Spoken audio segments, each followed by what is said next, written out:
Okay, in this video I'm going to summarise the fire making items. This matches up with my previous videos, my 3 steps to building a fire kit, and also the summary video, which was the previous video. And I've got 3 columns here: must have, should have, can have, my gear ranking scale, number 1, 2 and 3. And I've got 2 main groups of items here. I've got fire starters, there's 4 fire starters, and 8 sort of main groups of portable fuels, which I'll come to secondly.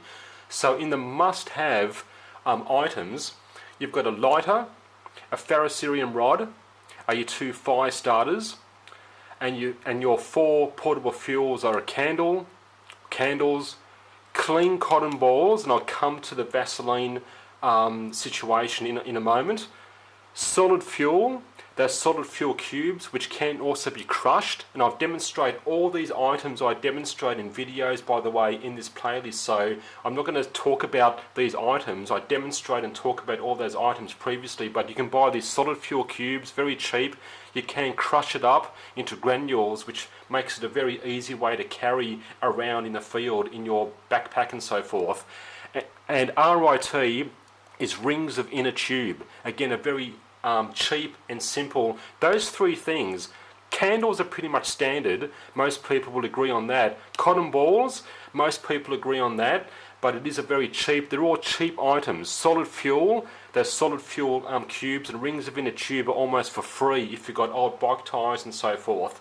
Now, while I'm talking about that, I'll come across here very quickly, because in the can have column, you'll see any other fire starters that you can buy or make, because I understand there must be thousands of products out there you can buy, all sorts of tinders you can buy, fire starters, which are better than cotton balls, the solid fuel cubes and rings of inner tube. Sure, they're going to cost money and so forth, but you can buy them online and so forth from camping stores, outdoor stores, and you can make yourself too. There's thousands of videos on YouTube of people making their own fire starters, tinders with egg cartons and wax and all sorts of stuff. So just so you don't think I'm going to be crazy here talking about these items, which aren't the best, I must admit, you can have any of those products you can buy or make over there. Okay, so let's get back over here. They're your must have items. You should have items are matches, a magnifying glass and fine steel wool.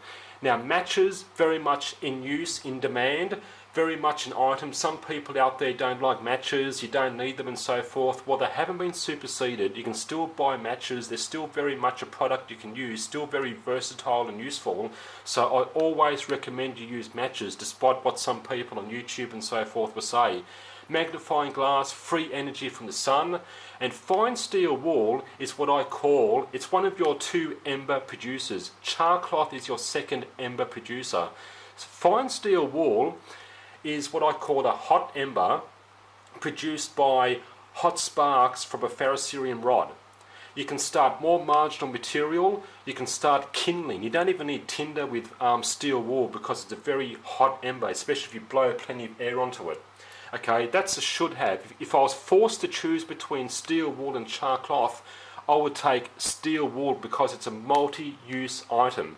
Multi-use means it always comes to the fore in my mind. Steel wool you can use to clean your pots and pans, wash them and clean rust off your knives and tools and so forth, so it's multi-use. Charcloth only has 1 use. The same goes for cotton balls, multi-use for first aid and making water filters. That's why they have to be clean cotton balls. And rings of inner tube, ranger bands, cordage to tie things up, even for first aid, to tie bandages onto your arms and legs and so forth. That's why those items come to the fore. Okay, so there you should have items. Can have items now, excuse my throat. Charcloth, what I call a cold ember, but it's produced by or ignited by the cold sparks from a flint and steel.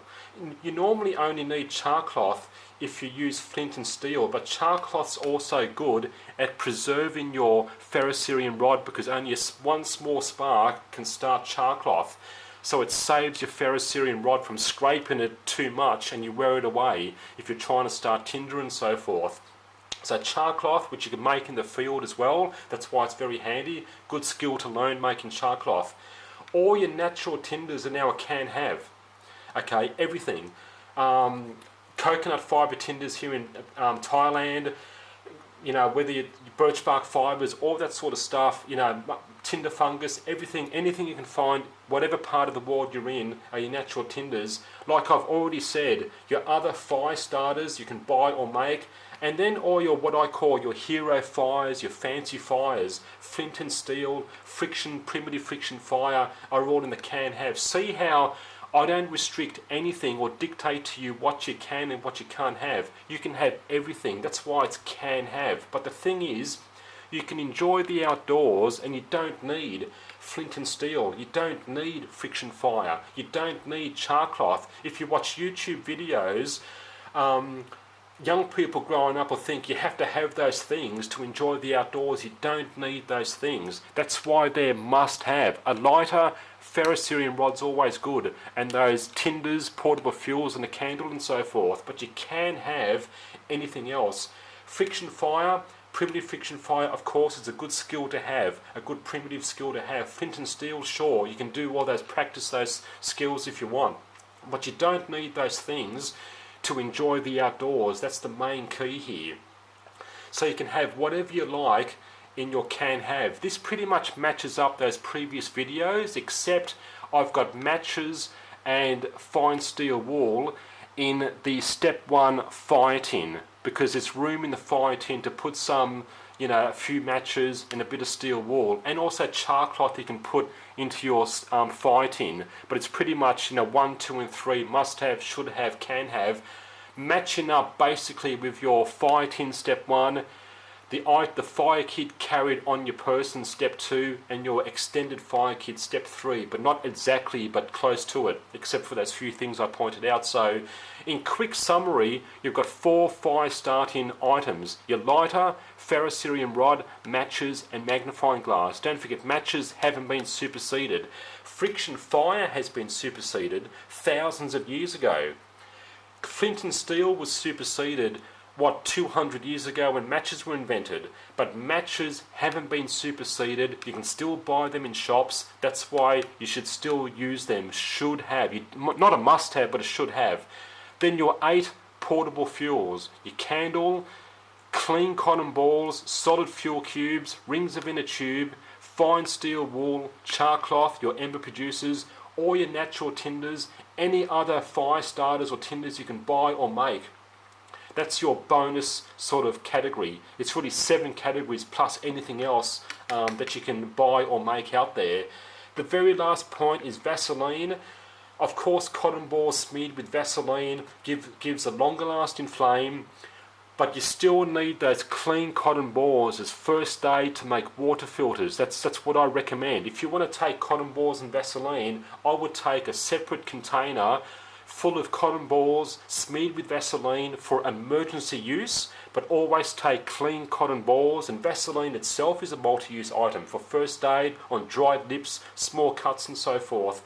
So there it is, just a quick look at the full summary of all your fire making items. Those 4 fire starters and 8 portable fuels. Thanks for watching. Any questions or comments, and I'll see you next time.